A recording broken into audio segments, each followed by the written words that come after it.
for those who don't know, and hi live stream, I just forgot. My name is Angie Raymond, and I am the Director of Data Management and Information Governance here at the Ostrom Workshop. I am very proud to welcome Doc Searls to the workshop, who's going to talk to us today in the Colloquium about the internet and what the internet makes of us. But then this entire week is full of, quite frankly, Doc Searls going around campus. So, and I'd feel bad if I didn't mention all the stuff that was happening. Of course, as you're aware, tonight we have a very big event to honor the Ostroms and in honor of the Nobel Prize, where we're going to show Barb's movie, or portion of Barb's movie, and then have a reception and that type of stuff. So please join us for all of the events today. That's 4:30 at the University Club.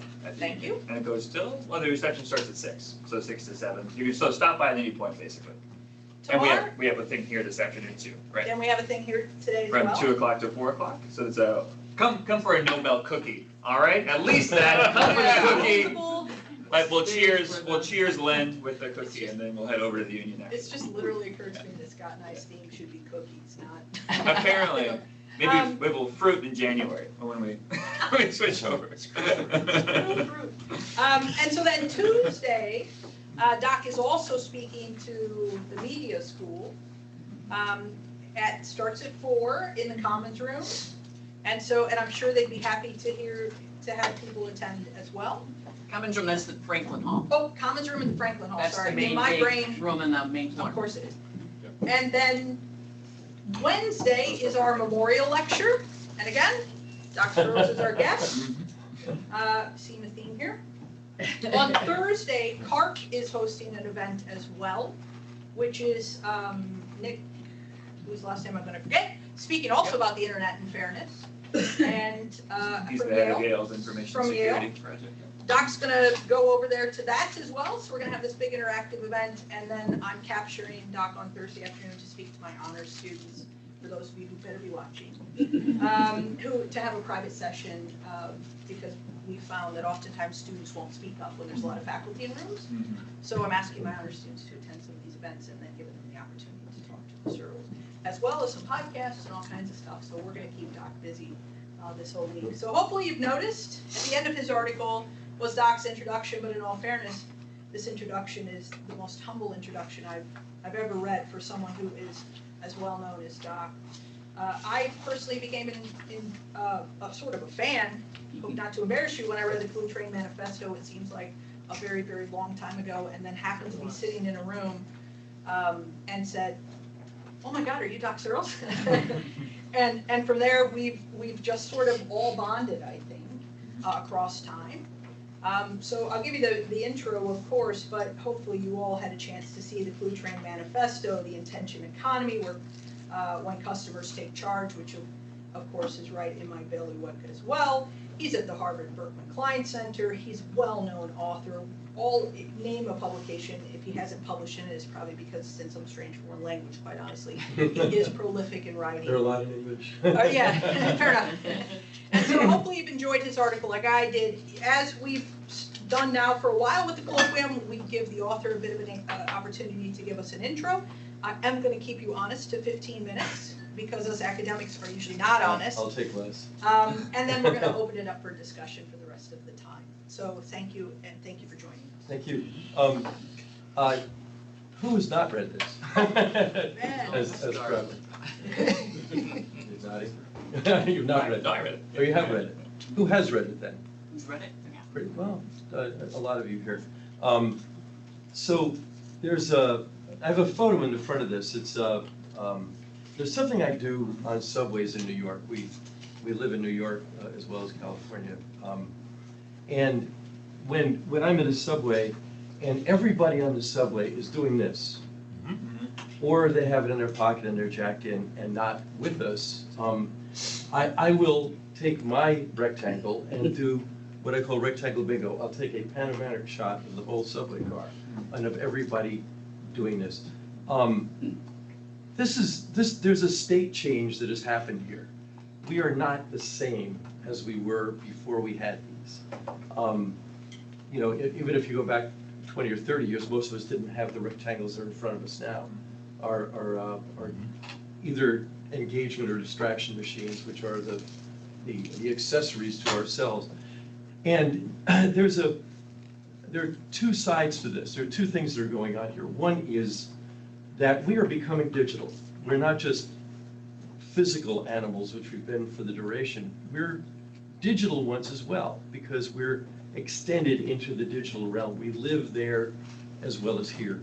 And there's a lot of scholarship that's been done on what it means to be human and extend ourselves. We're the only animal that wears clothes. Clothing, in fact, clothing is a privacy technology. We all wear this for privacy reasons as well as to stay warm. By the way, we don't have it online yet. We're all naked online. It's still Eden there. We haven't, we may have chopped the apple, but we're still naked in Eden. And there is a hard to face but really essential part of being human, which is that we are extended by our tools. Marshall McLuhan is most famous for having talked about this. His major work, which is Understanding Media, is subtitled The Extensions of Man. And his point with it is not just that all media extend us, but all technology extends us. He and his son Eric, who I knew, made a point that when he was talking about media, he was talking about technology, from stone tools to speech to writing to every technology we've invented, and has changed us in some way. This changes me. I mean, I can't write on the whiteboard with my finger. I have to have one of these. This makes me capable of doing that. And it's, before that it was blackboards, and these things obsolesce the blackboard. And so there's a tool that he and Eric came up with, and I'll put one up here, called a tetrad. A tetrad is a group of 4 that basically, and you draw it like this. There's a couple of big rectangles. And every medium or every technology, they said, does 4 things. One was it enhances. I don't spell as well when I'm standing up. I don't know what I'm writing large. It's crazy. It reverses another. It retrieves another. I'm sorry, not retrieves. Retrieves goes over here. I think you have it switched. I just, well, okay. Retrieves should be opposite reverses. Exactly, you're right, and Just helping you out with your diagram. Yeah, no, right. I'm just looking at your. I was overheard to a Auto side. check feature. Thanks. I'm just, I don't. Obsolesce. And Eric corrected me, never say obsolete as a verb. Obsolete is a verb, or you can. And retrieves. So it does these 4 things, and you put the medium here and then you say, it's really meant as a heuristic tool. There are no correct answers here. There's just an exercise you go through to see what it is that any medium does. So we could put the whiteboard in here, and it obsolesces the blackboard. It enhances the ability to write more than the blackboard did, and the ability to erase or respell. It retrieves, sometimes it often retrieves what it obsolesces, retrieves the ability to write, and it reverses probably to a kind of manual verbosity. I don't know. But an interesting thing happened for me in looking at this. When I visited what happened to blogging, I was one of the first bloggers back in 1999. And Dave Weiner, who is really the father of blogging and podcasting, he invented outlining, he invented RSS. And he basically forced me to blog, and it was just after we finished the Glue Train Manifesto, which is too bad it wasn't a little before that. I had been blogging for a while without knowing it, but it wasn't called blogging yet. And at its peak, which is like 2003 to maybe 5 or 6, I was getting up to 50,000 or more readers a day. These are readers who would, and I had a sense that I had a readership, not an audience, but I had an engaged readership that And it was like I ran a local newspaper or something. I had about as many readers as a local paper might have. And, you know, I was one of a handful that did that well at it. And by maybe 2010, 2012, it's down to dozens. So what happened there? Well, what happened was social media.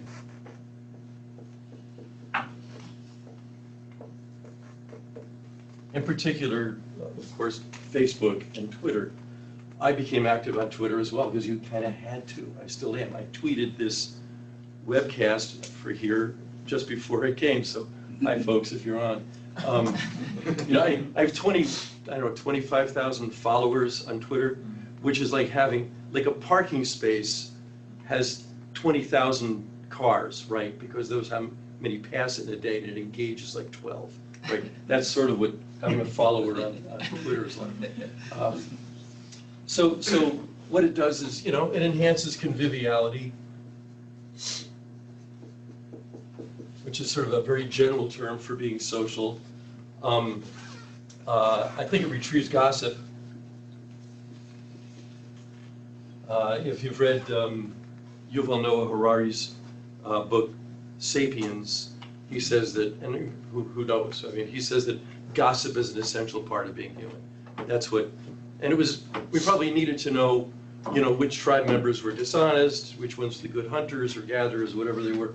But gossip is built in, and it retrieves gossip in a massive way. It clearly obsolesced blogging. And of course, the McLuhans point out nothing ever gets completely obsolesced. And it reverses into tribalism. You know, it clearly homophily prevails, and people tend to group with their like, whatever it is, whether the like is an opinion or whatever. But social media is basically rigged to maximize engagement, and nothing engages us more than a troll. You know, that's why trolling is so helpful. And even if it's a friendly troll, even if it's somebody who's not really a troll but just wants to engage us, that's what it does. And if we tend to hang out with our like. But it wasn't just blogging. I realized, because I also write for a lot of publications, it's all of journalism.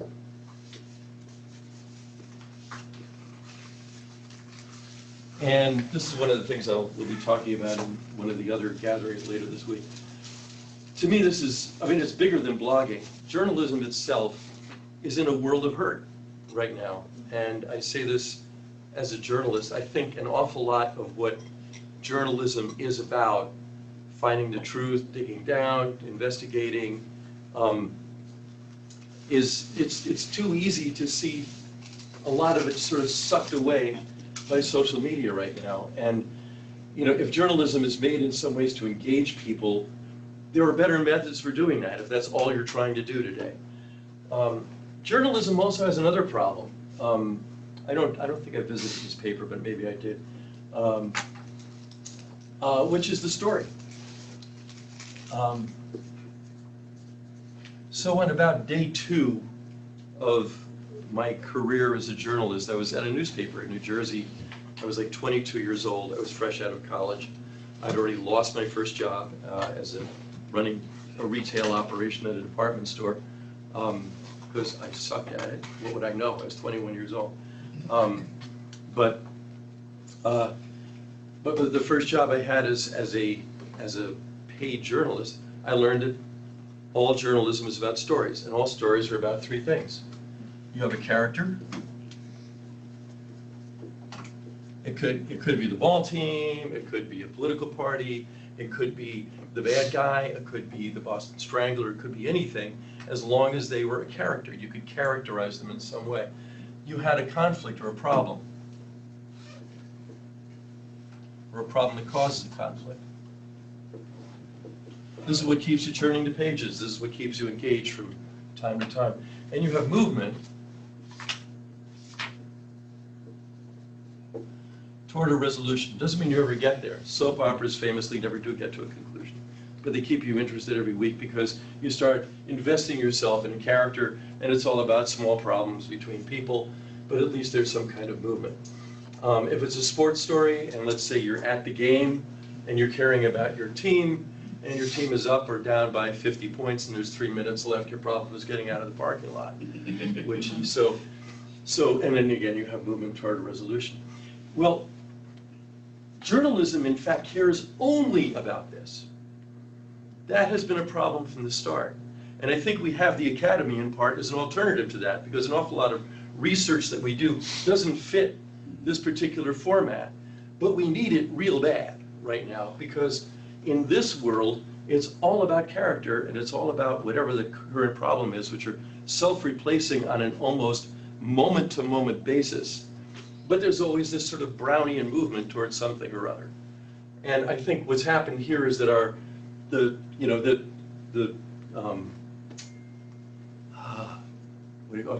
news cycle, which used to be daily with the newspaper, or evening, or even daily with the evening news on television, has become momentary. It does. I mean, and we have right now, and I don't want to get. This is not. I'm not going to get political here, but it is a fascinating thing to me that what we have, the guy who's running the country right now, to the degree you could call that running, is absolutely a character. He's all character all the time. There's not a stronger character on earth than that dude. The guy who's running in the UK right now is another one of those. Joyce and I met him once in an elevator when he was still the mayor of London. We were introduced as technologists from the USA, and he said, "Oh, so you're the guys that are going to keep Obama from reading my emails." He's really, that stays in my head. He's a character. He's good at that. And we have a character right now who does nothing but cause problems that cause conflicts every day as almost a body function. And of course, there's constant movement toward whatever, right? And I think this is the overall situation we have here is life early in the digital era. We're living in a digital time now, and our digital time is one in which this is, I suspect, epiphenomenal. I don't think this is a permanent state, but it's a state we're in right now where we're all captured by this. And it's almost too easy. I would be off Facebook right now if it weren't for 2 or 3 groups, including my junior high school and friends and relatives who are nowhere else, where if I want to be social with them, it has to be here. But that doesn't mean we can't get away from this, and I think we will get away from this. And I think a very big part of this is going to be what are the commons that we want here that are not this, that are not tribal? What are the non-tribal commons that we can help create and govern and work out? So I thought that would take about 1 minute. It took about 12. In the paper, I pointed to something which the Wall Street Journal has done 2 fabulous things that they discontinued, and I don't know why, but the first was way back in 2010, like from 2010 to 2012-13. Julia Angwin there, who was a reporter there at the time, she's now at something called The Markup, ran a team that did a series called What They Know. And it was the only, as far as I know, deep investigation into how we're being tracked online. And they stopped just before Snowden and just before it all went to hell. And when they started doing that, I wrote a blog post, it's on July 30th, 2010, that said, "Mark it now, this is when the tide turns." No, that's when the tide started coming in. And it's been coming in ever since. We would not have, you all know about the GDPR in Europe, the General Data Protection Regulation. And now the CCPA is coming along in California. There's a bunch of action in DC as well around privacy. We would not have the GDPR, we would not have the CCPA if it weren't for the fact that shortly after Do Not Track, a simple request not to be followed online that you could put in your browser, turn on in your browser, was not only ignored by the publications of the online world and the advertising system that paid them. The only outfit that tried to fight it, which is in a serious way, which is Mozilla, got stomped on like Godzilla on Bambi, if you've ever seen that. I mean, they spent like $100 million, I've been told, on flattening Mozilla at that time. And what they did was basically said, we're going to double down and triple down on tracking everybody, because the best advertisement is the kind that follows people, that that's direct marketing, basically. Forgetting that the best advertising is actually the kind that carries an economic signal that says we can afford to advertise and causes branding. We've had that kind of tracking-based advertising, also known as ad tech, for about $2 trillion worth, I've heard, as much as that has been spent. Not one brand known to the world has been created by it, but it's caused all this privacy regulation and the rest of it. So toward this tribalism thing, it's not a full gear shift, but it's close. The Wall Street Journal had something called red feed, blue feed. It's still there if you look it up, red feed, blue feed. Basically, they created proxy liberal, a proxy liberal and a proxy conservative to just behave normally on Facebook, and their news feed basically turned into the extremes of both. So all they saw was nothing but Breitbart kind of things on one side and MSNBC on the other. So that's part of it. I think that, and I won't go deeply into this, we can just go into Q&A, but part of what McLuhan talks about, and it's one of the more difficult concepts, but he got it from Aristotle, so I guess it's been difficult for a long time, is this figure ground issue, that all of these phenomena here, especially on this side, is figure, and the ground is over here. The ground is what's been obsolesced. The ground is what we're not looking at, and it's that we are digital now. I think if you were alive now, you'd say, well, we've gone from speech to scribble to print to the industrial age, and then to television and radio, and now we're in a digital time. And our digital time, he said, it's like, and this is similar to a great commencement speech by three names, David Foster Wallace, at Kenyon in 2005, called "What is Water?" This is water. This is water. If you look up, this is water. Great speech, and it starts with this joke. The old fish passes the two young fish going by and says, "Hey guys, how's the water?" And one of the young fish says to the other, "What's water?" Right? We're in water. Digital is water. We're in it. We are living in a digital world. We're living in a digital time. This time is only about 24 years old. It really dates, I mean, the internet's been around longer, but what happened on April 30th of 1995 was that the one backbone within the internet called the NSFNET stood down, and when they did, it opened up the floodgates for commercial activity, because they were the only network within the internet at the time that had an acceptable use policy, they called it, that forbade commercial activity. And the way the internet works, data could travel over any intermediate network at once, as long as one of them had an acceptable use policy. The whole thing couldn't take off the way it did. So really and right after that, by the way, eBay, Amazon, Bill Gates changed his mind, and December 7th of that year, early that year, he said, nobody will ever make money on the internet, I don't care. At the end of the year, he said, we're turning our whole thing around here. He bought Internet Explorer and became internet focused. So it's really only been a short time. We've been human forever. We've been in the industrial age really about 150, 200 years, depending on where you start counting. We've only been digital for about 24 years, and most of us for a lot less than that. Really, since these things came along in their current form, which is only about 10 years so far. And the change happens fast. I mean, the picture that I have in this paper, I only took this summer. It's only been about a year and a half since New York City put internet connectivity, put the 4 main mobile phone carriers signals in the subways. So they've only been in the subways about a year and a half. But in that year and a half, things changed fast. So that's basically the case. The paper here is like a few thousand words, but it's not complete, in part because I don't have conclusions on this. I think we don't yet understand entirely how the knowledge commons works in the digital world, the way we understand it in the physical world. I don't think we understand yet the full meaning of what it is to be in this water we call the digital world. I don't think we fully understand what it means to be human here either. I think that the way we extend ourselves as human beings could be in a lot of different directions.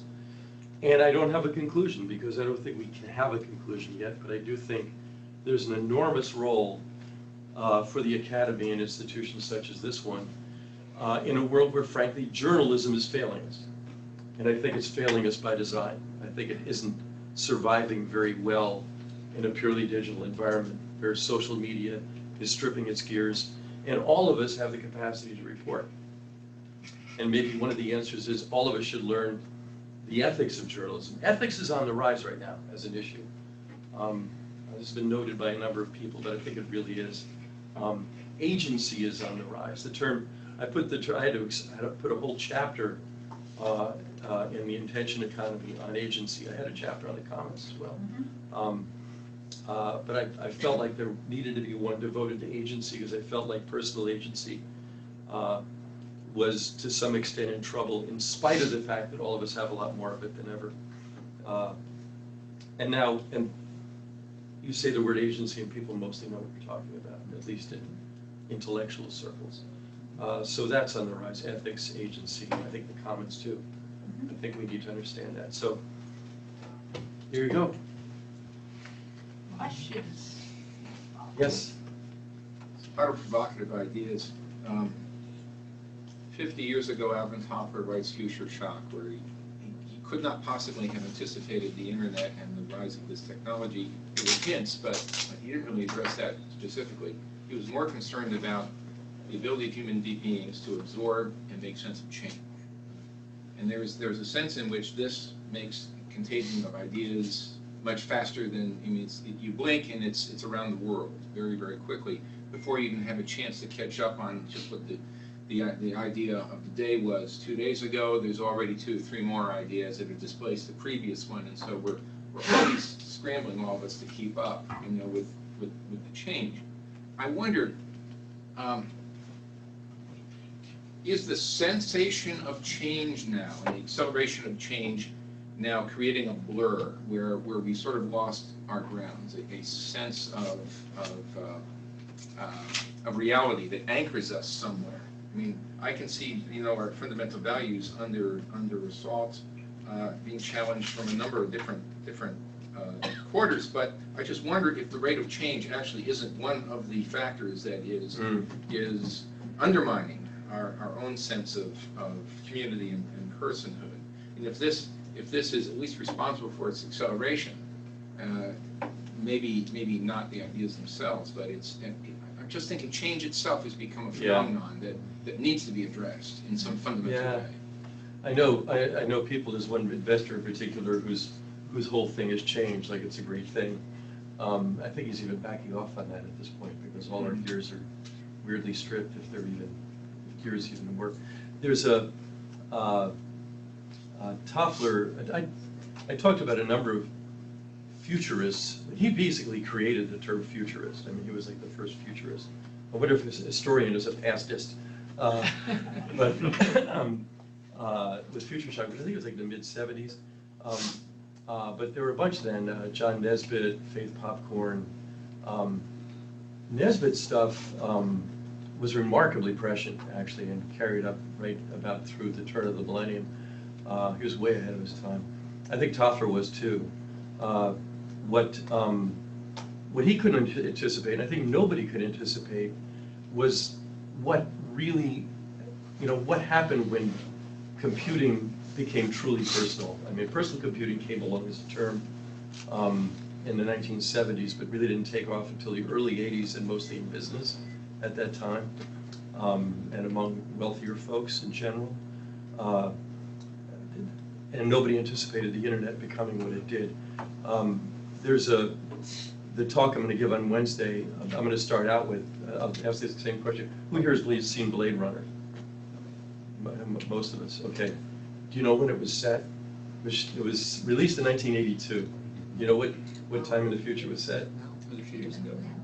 Next month. It was Okay, around 90. the first thing you see on screen, I just checked it today, November, Los Angeles, November 2019. Like 22 days from now, something like that. We're here, right? We don't have buildings the size of mountains. Los Angeles is not a grimy dystopia. We don't have off-world colonies. We don't have replicants. We do have robots. You didn't have robots in that movie. We still have product placements. That was the first movie that had product placements in the extreme, of which I think the only brand that survives is Coca-Cola.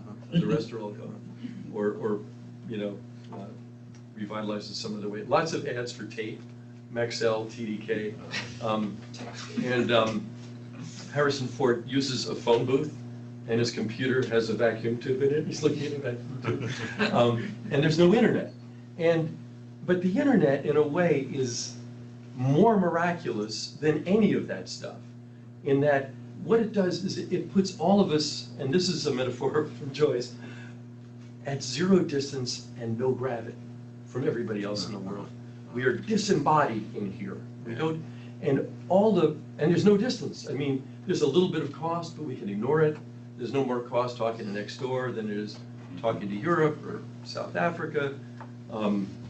I mean, I can remember my mother saying, "Be quiet, I'm on long distance," and it sounded like it. Long distance on the phone system sounded like it was coming from Mars, right? With a big delay and the rest of it. And it's trivial to be in touch with anybody in the world with this.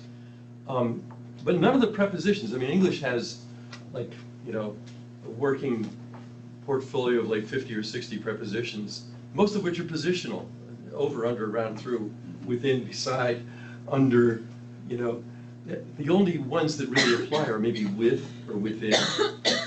Even through or to don't quite apply. I mean, when we talk about sending data here and there, but really we're mostly duplicating it. If I send you an email, I have a copy of it. Kevin Kelly says the internet is a copy machine. There's, there's nothing in human experience to help us cope with that. All of our understandings of things are fundamentally metaphorical. The irony with metaphors is that's how they work. Time is not money, but we save it, waste it, spend it, invest it, and set it aside. But that's because we value time, and so we value money. It's like money, so we value it. The internet is not like anything. It's like the universe. There are no examples of it. It's the only one of those. And what's happened with these now, to your point, is it's all happening so fast. I think it trivializes everything. That's part of what Trump does. He gets away with what he gets away with because it's just as wacky as the last thing, which is as wacky as the last thing before that. He's yanking troops out of Syria this morning. This would be gigantic news if it was 20 years ago when George Bush was doing it, on a whim, or whatever reason he has, and if a war starts between the Kurds and the Turks because of that, he'll have some other thing to distract us. And he's doing it because he was standing on the lucky spot when he got elected, I think. But to me, it's like, it's all change all the time. And we don't fully get that. I wanted to go back to the fish and water metaphor.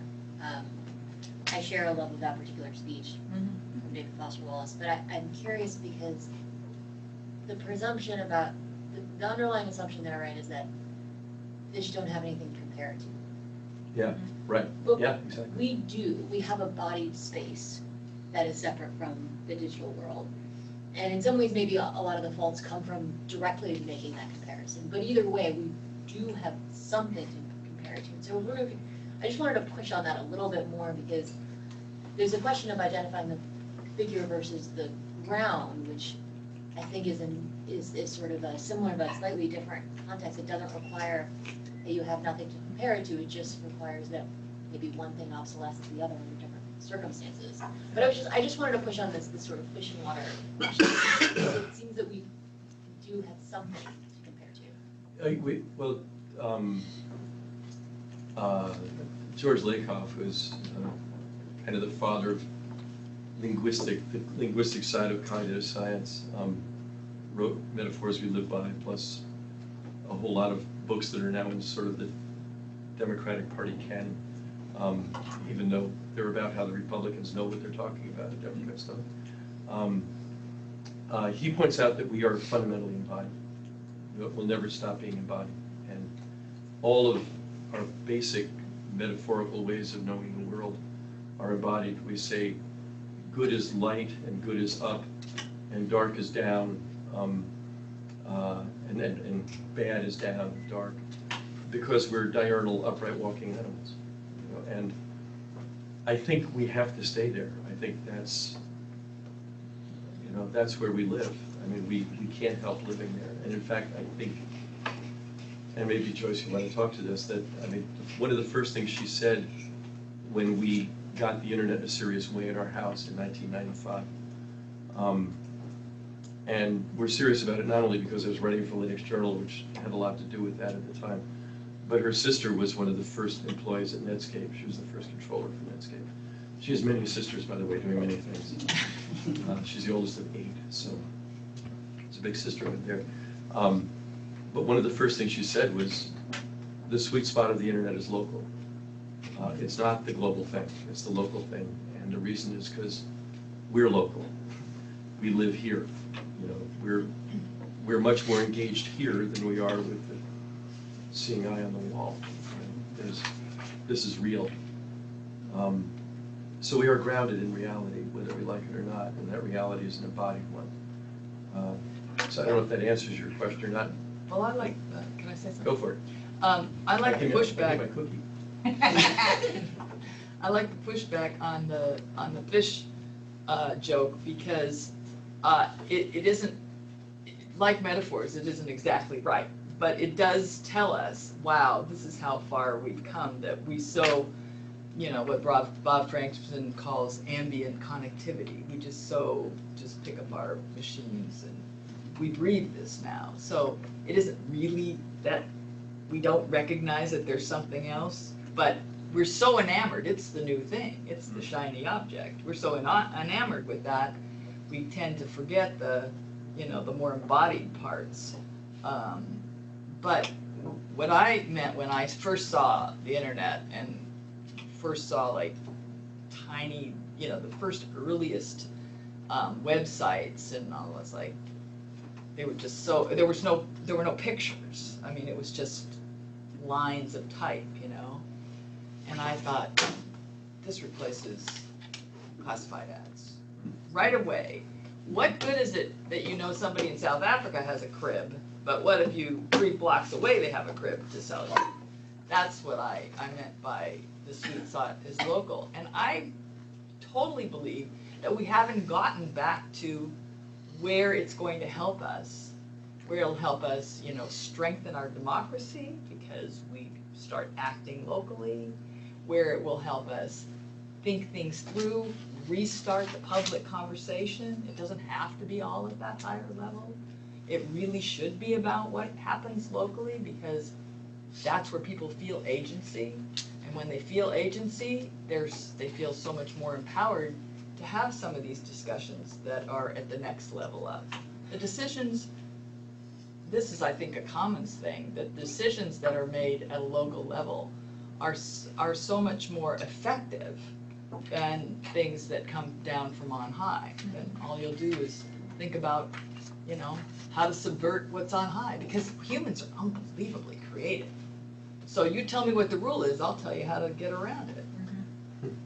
So I think we haven't gotten to what the internet's best for, which is to create local communities.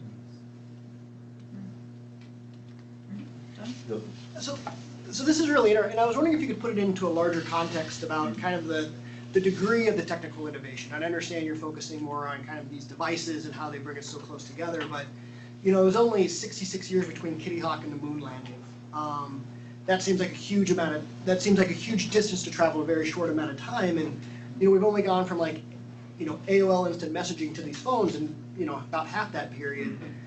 So I was just wondering if you could maybe talk in terms of something about the importance of the degree of the technological innovation when it relates to these types of things, and maybe there's a path of tendency to a lot of these things, and should we be more concerned about things that really are like a critical juncture and a big departure from what's been done in the past, versus something that just makes what we had in the past a little bit better, right? I was just wondering if you think in terms of kind of a degree of change.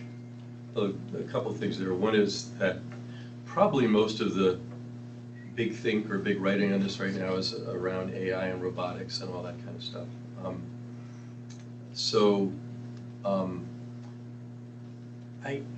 My own feeling about that is that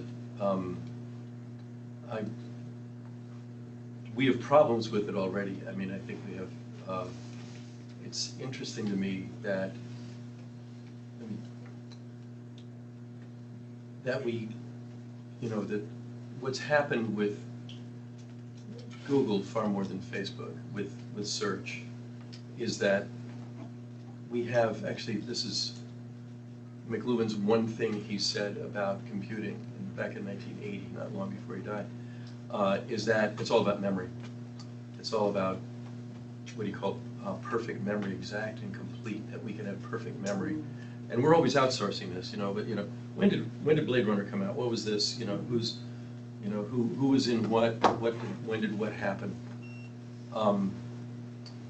But the way that it's busy understanding us doesn't give you and me the same answer to the same question all the time, because we're being watched and we're being understood by machines. And the machines that are designed by people,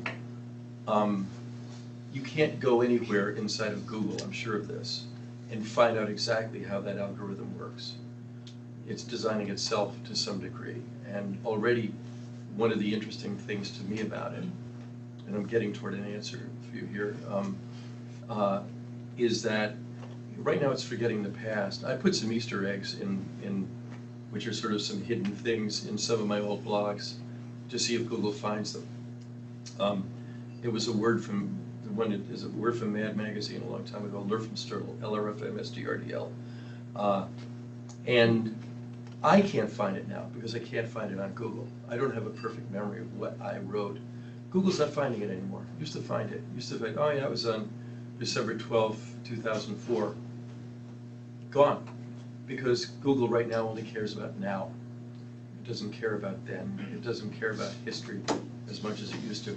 That is an empirical study by me at a moment in time, and I don't even know if it's a repeatable experiment. I don't know. Somebody may have just picked this up, written Lurfmstrdl, and it'll find that now. But I think where we get to is that. One of the places we get to in the future is that, where we can have the archival thing that we wanted to have in the first place. One of the points Joyce made a long time ago about our moment in time now is that 500 or 1,000 years from now, if we're still here, there will be no history at all, because everything is in volatile memory. You have something on Amazon's S3, and then, yeah, Amazon's S3. You keep all your records there, you don't pay the bill, it's gone. You can have it on your own server, but it might be gone. You die, your heirs don't want to pick up on it, it's gone. How do you save this? I think the Internet Archive right now and Wikipedia are the two most important things on the internet, because they're both trying to keep a record. I think the way commercial activity works, seeking dollars at all times rather than other values, are part of the problem that we have now. That's why the Internet Archive and Wikipedia are so important. They're not in there for that. But they're very primitive compared to what we could have. A lot of us thought on like day 2 of the internet in '95 that it would be an archive. That's what Yahoo was designed to do. It was a directory. It was going to have all these categories. It's going to be like a giant library. It's going to keep a record of everything. Their search engine was looking back through the library that they put together. That didn't last long before they got into the advertising game. And I think, again, I think looking, I mean, we lived in Silicon Valley for a long time. We don't now, but we go there often. It's wanting to be a ghost town right now. It's really creepy and weird and strange that there's a sense there that it's done. When I arrived in '85, there was a sense of absolute potentiation to it, and now everybody's getting priced out of San Francisco. If you're not working for Google or Facebook or one of the bigs, all those companies are projects. They're not really companies. They're all, you know, companies tend to be doomed anyway. Most companies don't last that long. You know, you look at the Fortune 500 from 50 years ago, not that many are still in business. There's a General Electric here and there, AT&T is gone in its original form. All the big department stores are gone, or moribund. But the academy persists. I mean, we're still here in the places like this, and I think it's on us to decide what that's going to be, whatever that's going to be. It's not going to be something that comes out of Silicon Valley. George Packer, in one of his books, talked about, and he grew up in Palo Alto, how what Silicon Valley right now is good for is funding the ideas of 24-year-old guys who have too much money. So that gives us an Uber, solving their problems. Yeah. Okay, go for it. You just came back to the academy, and I was going to ask you about that earlier. The academy has some huge role in all of this. How do we compete with this stuff? You don't. That's my feeling, by the way. So what do we offer instead, or? I think truth. I mean, I think, first of all, I think the academy is in big trouble. I don't want to, I want to put it on a book rather than take it off. Joey Ito is a friend of mine. He's a creator right now. He was the guy who ran the media lab at MIT. MIT is in trouble. I think Reif, the guy who runs it, is done. I think what we're seeing there is that the women and the students are in a partial state of revolt, partly because of exclusion, partly because of things that are societal. But the academy generally is a medieval institution, and that's both a feature and a bug, right? So I think it's wonderful in some ways that that there's still a place for, frankly, people like me. I mean, I was a terrible student, but I've done things in my life that get me in places like this, right? So that helps, and it's open that way. I've been met with open arms at a bunch of institutions, and I love that. At the same time, I have, my daughter is a tenured professor at a university in Maryland, where had she not gotten tenure, would have utterly abandoned what she was doing. And that's not right either. There's a, there are parts of the institution, parts of the way it does meritocracy that have been wrong for the duration that need to be fixed. That said, I think the ongoing failure of journalism and of a lot of the ways that we get truth and facts in popular culture require what can only happen in the academy, especially around research, and the more careful, slow, peer-reviewed ways they go about things are required. I do think, by the way, speaking of peer review, it's going to be, we have to open that stuff up. We have to open up the scholarly journals. So Elsevier's in trouble and others like that. So. I'd like to add a word about the academy and institutions in general. Like, all institutions are in trouble. I say the patriarchy is coming down, basically.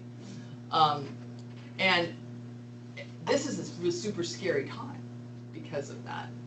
And what I think is we actually need to embrace our institutions even more, but they have to be redone. Because without institutions, what we have is, complete chaos. So I think wherever there's a thread of how do we reinvent this, and any institution that's willing to embrace that, it's like, that is the way we have to go. We have to encourage that as individuals in the society, because without it, laws and journalism and academy and all of it, we're just we're in a very dark time. So I think but it's not about, it's really important to not say we have to have the institutions because they're there. We have to have the institutions that work now. And that, so it has to be like this double thing. How do we make institutions we can trust again? Hardest thing you can do is build the ship at sea. Exactly. That's what we're doing. Rebuild the plane while we're flying it. That's exactly right. But it's unfortunately, it's on our watch at this point.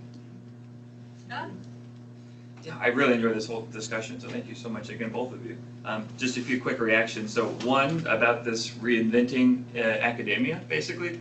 I sat in on a kind of a high-level campus admin meeting last week, and for what it's worth, it was brought up twice that the model of higher education going forward should look a lot like the Ocean Workshop, which I thought was pretty cool, right? So in other words, let's present a problem, let's get a group of really smart people from lots of different disciplines to tackle it together. So in other words, actively being discussed at the highest levels right now is how we can make IU more like this place, which I think is pretty neat, especially as we think about how to reinvent institutions. So I want, especially given the week that we're in right now, I wanted to at least mention that. And also 2 more minor points. For anybody that's interested in understanding analogies in cyber, there is a book that came out about 1.5 years ago called Understanding Cyber Conflict, 14 Analogies, and it goes through 14 analogies by some great folks, including a journalist, David Sanger, and it's kind of useful, so if you're interested, we can send out a link to it as well. And then because you brought up knowledge commons, this was a big focus of our Smart Cities event in Virginia Tech on Friday.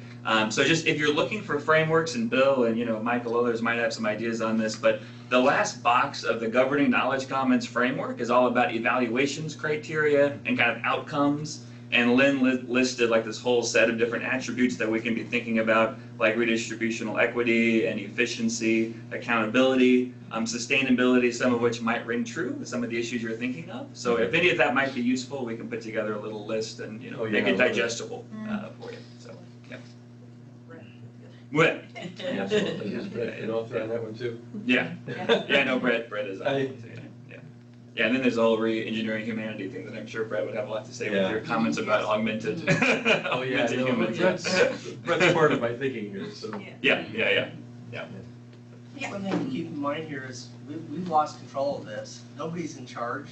Nobody's in control. All the technologists are creating new technology. All the implementers collectively will implement every possible thing. And human society will either squash it as just being unacceptable or accept it and will either take the best of it or the worst of it based on the best and worst of us.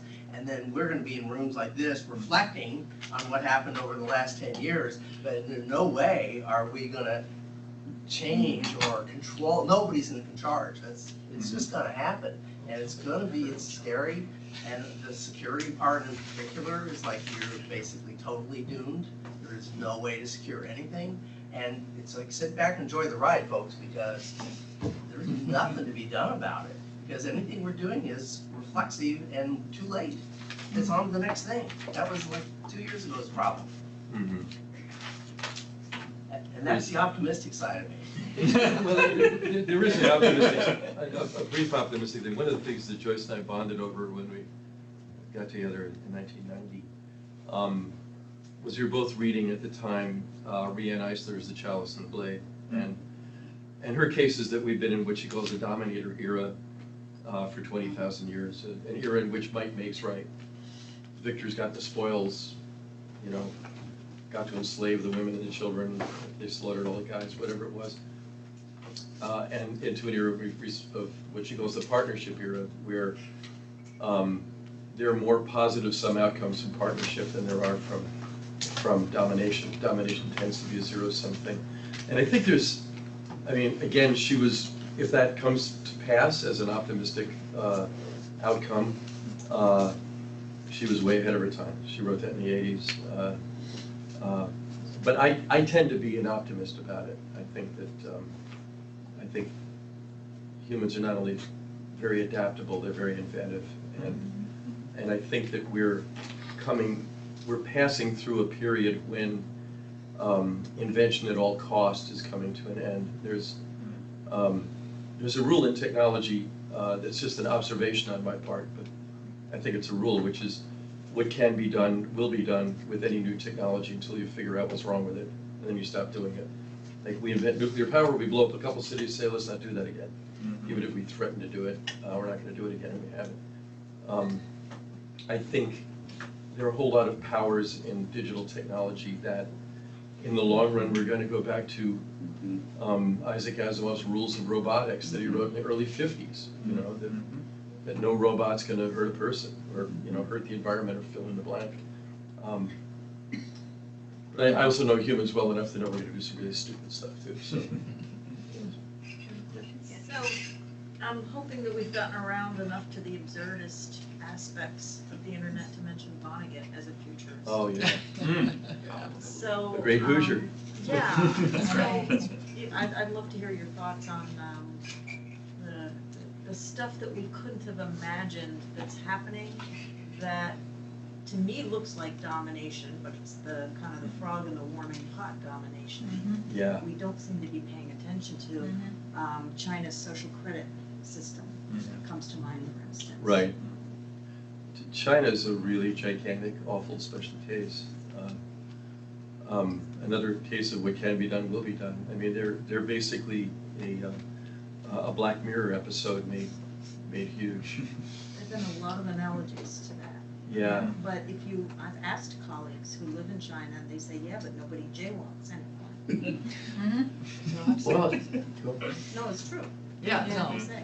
So we have a colleague at the University of Southampton, Wendy Hall, and she's been at the beginning of the internet, and she was a colleague of Tim Berners-Lee and all that. Anyway, she's just recently written this paper called The Four Internets. And basically what she's talking about is the internet of China, which is the surveillance internet, the internet of the US, which is the commercial internet, and then the European internet, which is more of like the internet of people and humanistic values and that kind of thing. And then the fourth is India and Africa, and how are they gonna go? You know, they're like, it's the open question mark internet. Although she travels a lot and says that there's certainly throwing in towards the China model quite strongly. But the interesting thing about it is we actually are at this moment of time that if we can swing influence in the European Union, really for them to stand up, the Europeans actually have kind of a inferiority complex about the internet. You know, it's like, well, they've got those big tech companies and we'd like to get some tax money from them and they're all Americans and da-da-da. But the truth is they have the right values that aligns with our values.